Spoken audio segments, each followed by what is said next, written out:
So welcome back again. आज हम इस वीडियो में बात करेंगे अपेंड, कैसे हम फाइल में अपेंड करेंगे। अगर हमारे पास में जो है हमारा फाइल पहले लिखा हुआ है, पहले से उसमें कुछ ऑलरेडी एग्जिस्ट करता है कोई कंटेंट, तो हम उसमें और भी ज्यादा कंटेंट कैसे ऐड करेंगे जबकि हमारा काम जो है ऊपर हमने कर दिया है। तो हम दोबारा किस तरह से करेंगे इसमें, नेक्स्ट हमको फिर से वही करना है, विद नाम का कीवर्ड होगा, उसके बाद में ओपन नाम का हमारे पास में जो फंक्शन है उसका यूज करेंगे और इसमें अपने फाइल को, जो कि हमारा कौन सा फाइल है, example.txt, ये हो गया।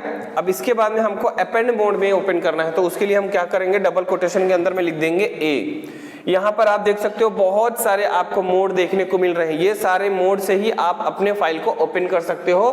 फॉर द अपेंड प्लस है, उसके बाद में ए प्लस टी, ए टी और ए प्लस ए और बहुत सारे मोड है। ये डिफरेंट टाइप्स ऑफ मोड है और भी बहुत सारे मोड होते हैं। बाइनरी के लिए भी होता है, बाइनरी जब आप रीड राइट करोगे तो आर बी डब्ल्यू बी इस तरह के बहुत सारे ओपन करने के मेथड हैं। यहाँ पर उसी के अकॉर्डिंग आप अपने फाइल को ओपन करोगे और उसके बाद में यहाँ पर आपको लिखना है एज और फाइल का अपने ऑब्जेक्ट बना लेना है, जैसे कि मैंने यहाँ पर बना लिया है। तो हमारा फाइल जो है उसका ऑब्जेक्ट रेडी हो गया है। डबल कोटेशन कॉलन देने के बाद में हम वन टाइप का स्पेस लेंगे और यहाँ पर हम अपने फाइल में कुछ अपेंड करना चाहते हैं, कोई अलग सा टेक्स्ट। वो कैसे होगा, बस आपको क्या करना है, फाइल डॉट, यहाँ पर आप राइट लिखोगे। अपेंड मोड में मैंने ओपन किया है, डब्ल्यू मोड में नहीं है, अपेंड मोड में है।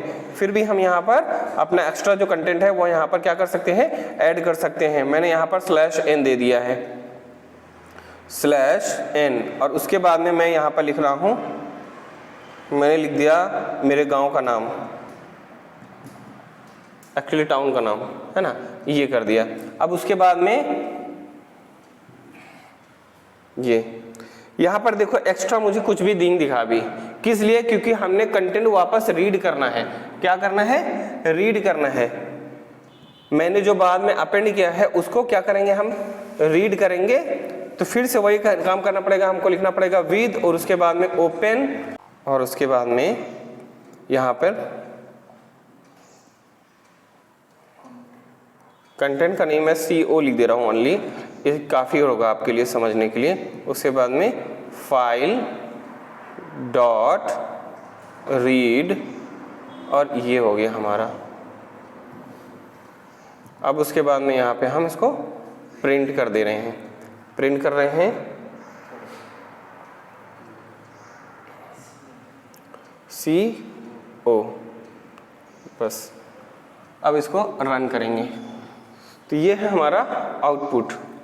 यहाँ पर देखिए पहला हेलो मुकेश, फिर हेलो मुकेश, उसके बाद में नुआपड़ा। जो हेलो मुकेश है ये पहले वाले का है, इसका यहाँ पर प्रिंट हुआ था जो, और उसके बाद में यहाँ पर जो प्रिंट हुआ था उसका। और इसके बाद में मैंने डेटा को अपेंड किया। अपेंड करने के बाद में फिर से टोटल मैंने कंटेंट को रीड किया। तो क्या हुआ, यहाँ पर जो हमारा नेक्स्ट लाइन ऐड हुआ था उसके साथ में आउटपुट जो है वो निकल के आ गया। ये देखिए,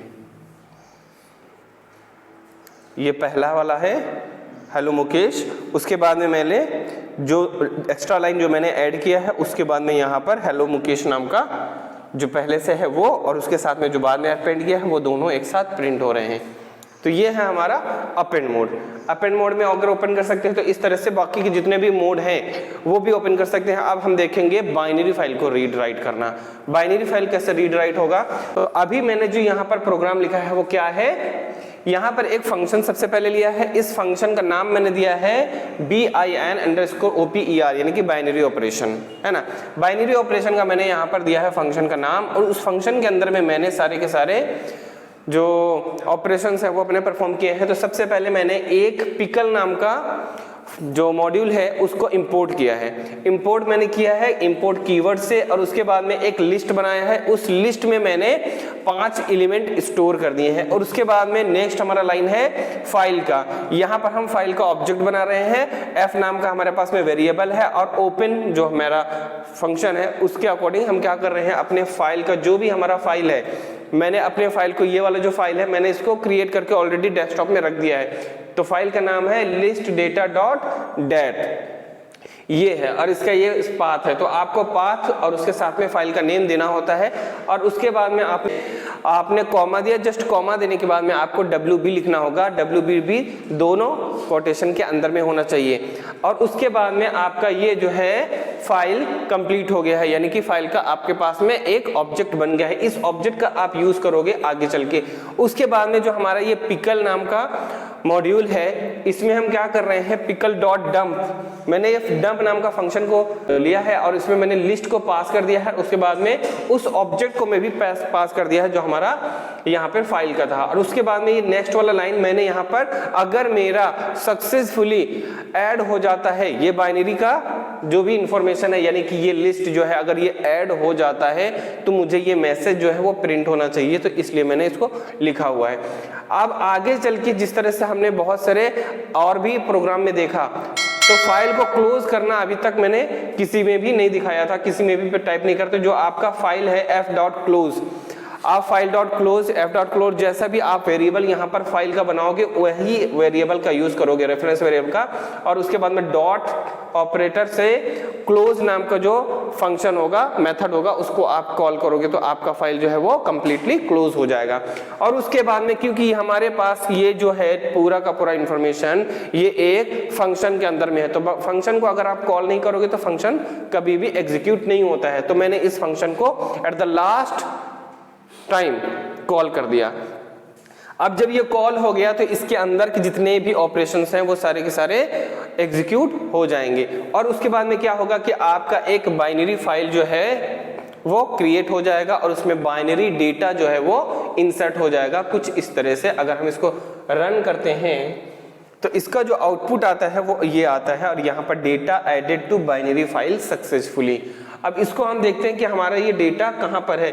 ये है list.dat नाम का फाइल है।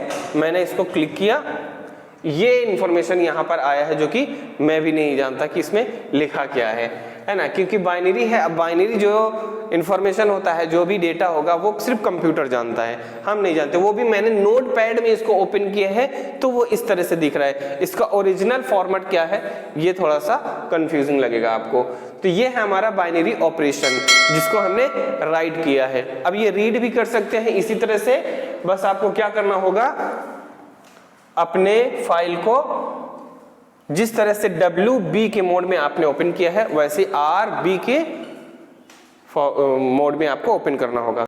तो उसके बाद में आपको क्या करना है, जब आप बाइनरी को रीड करोगे तो आपको क्या करना है, उसी फाइल जो मैंने पहले फाइल यूज किया है राइट करने के लिए, वही फाइल का लोकेशन और पाथ मैंने यहाँ पर दिया है उसके नाम के साथ में। और यहाँ पर मोड मैंने लिखा है RB यानी कि रीड बाइनरी।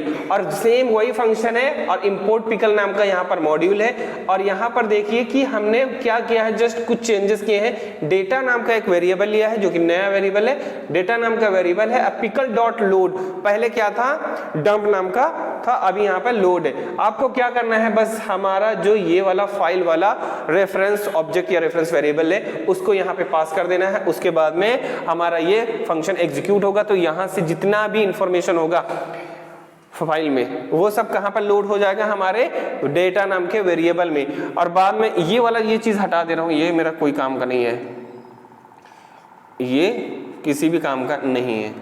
अब ये f.close मैंने डेटा का फेच करने के बाद में उसको फाइल को क्लोज कर दिया। अब डेटा हमारा किस में है, डेटा नाम के वेरिएबल है। बाइनरी डेटा कहाँ पे है, डेटा नाम का वेरिएबल में है। बाद में हमने उसको प्रिंट कर दिया। उसके बाद में क्या किया, जब तक आप कॉल नहीं करोगे अपने फंक्शन को तब तक तो वो एग्जीक्यूट नहीं होगा। तो मैंने यहाँ पर उसको कॉल कर लिया। कॉल कैसे करते हैं, जस्ट आपको फंक्शन का नाम लिखना होता है ब्रैकेट के साथ में, बस हमने ये कर दिया। और उसके बाद में हम जब रन करेंगे तो हमारा कुछ रिजल्ट इस तरह से होगा। ये देखिए, जो मैंने डेटा इंसर्ट किया था वही सेम डेटा यहाँ पर रीड होके आ रहा है। यही तो था कि कुछ चेंज हुआ है इसमें। ऐसा नहीं कि अमिताभ बच्चन का फोटो डाला और आमिर खान का निकल रहा है ना। जो देखा था जैसे इंसर्ट किया है वैसे ही वहां पे उसी फॉर्मेट में आ रहा है। इसको बोलते हैं बाइनरी डेटा, बाइनरी ऑपरेशन। ठीक है, आज का हमारा जो यहाँ पर ये सेशन है फाइल ऑपरेशन का, ये कंप्लीट होता है। फिर मिलते हैं अगली वीडियो में। हम बात करेंगे कुछ नया चैप्टर, एक नया चैप्टर जो कि हमारा है स्कोप्स एंड मॉड्यूल का, हम मॉड्यूलर प्रोग्रामिंग करेंगे। उसमें हम समझेंगे कि एक फाइल का जो भी मॉड्यूल का जितना भी फंक्शन या फिर जितना भी उसके अंदर में वेरिएबल है उसको हम कैसे अपने प्रोग्राम में यूज कर सकते हैं। तो इसके बारे में हम बात करेंगे। तो फिर मिलते हैं अगली वीडियो में, तब तक के लिए like and share and subscribe जरूर करना।